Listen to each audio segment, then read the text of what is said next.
में सवार होकर के एक सिटी से दूसरी सिटी में जा रहे थे। हाईवे पर ड्राइव कर रहे थे। नदी पर जो पुल बना हुआ था, जैसे उसको पार किया तो एक लड़की दिखाई दी जो तरबूज बेच रही थी सड़क किनारे।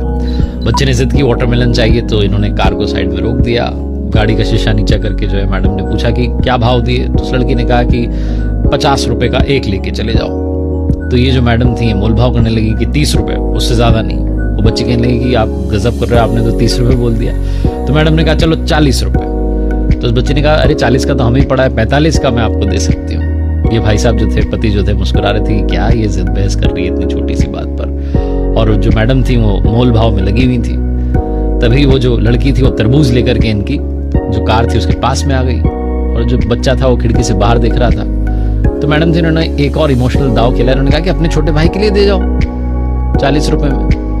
तो उस बच्चे ने कहा अरे वाह कितना प्यारा बच्चा है, क्या नाम है इसका? तो उस बच्चे ने बताया मेरा नाम गोलू है। कहने लगी वाह तुम तो सच में गोल मटोलो। और तब जो है उसने वो तरबूज उसके बच्चे के हाथ में रखना चाहा, तो वो जल्दबाजी में छोटा बच्चा कहाँ संभाल पाता, वो नीचे गिर गया। 5 किलो करीब का तो तरबूज रहा होगा, उसके 3-4 टुकड़े हो गए। बच्चा रोने लगा कि मेरा तरबूज गिर गया। तो बच्चे ने कहने लगे अरे मेरे भैया नाराज क्यों होता है, मैं दूसरा लेके आती हूँ। फटाफट से दूसरा लेकर के आ गई। अब ये मैडम ताव में इनको लगा कि 2-2 के पैसे लेगी। कहने लगी हम उस टूटे वाले के पैसे नहीं देंगे और इसके भी 40 रुपए देंगे, कितने का है ये?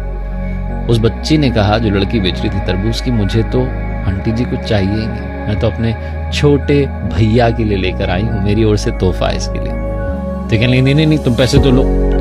जो पतिदेव थे भी मुस्कुरा कर कहने लगे कि अरे तुम 100 रुपए लो दोनों तरबूज के, टेंशन ना लो। उस बच्चे ने कहा नहीं मैं अब पैसे नहीं लूंगी, आपने कहा ना मेरा भैया है, भैया से पैसे थोड़ा ना लेते हैं। तो ये जो मैडम थे उन्होंने कहा कि अरे ये तो मैंने ऐसे ही कह दिया था, तुम पैसे ले लो। उस छोटी सी लड़की ने जीवन का सार कहा। उसने कहा कि मेरी माँ कहती है कि रिश्तों में नफा नुकसान नहीं देखा जाता।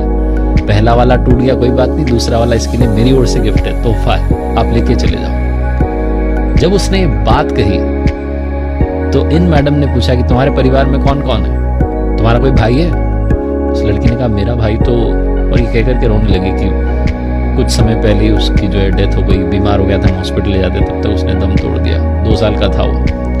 मुझे तो इसमें अपना भैया नजर आया, आप लेके जाओ तरबूज। ये जो मैडम थी ये जहां से आ रही थी अपने घर से और दूसरे शहर जहां जा रही थी, वहां पर किसी के रिलेटिव के यहाँ पर जाना था, गिफ्ट देना था, कंगन लेकर के जा रही थी।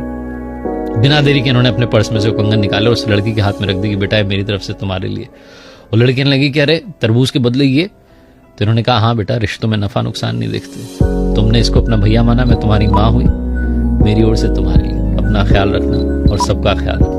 ऐसा बोलकर के इन्होंने गाड़ी आगे बढ़ा ली। जो पतिदेव थे मुस्कुराते हुए जा रहे थे कि कैसी है मेरी पत्नी, भी थोड़ी देर पहले 10-20 रुपए के लिए मोलभाव कर रही थी और अब इतने महंगे कंगन ऐसे ही देकर के आ गई। इमोशंस भी क्या चीज होते हैं।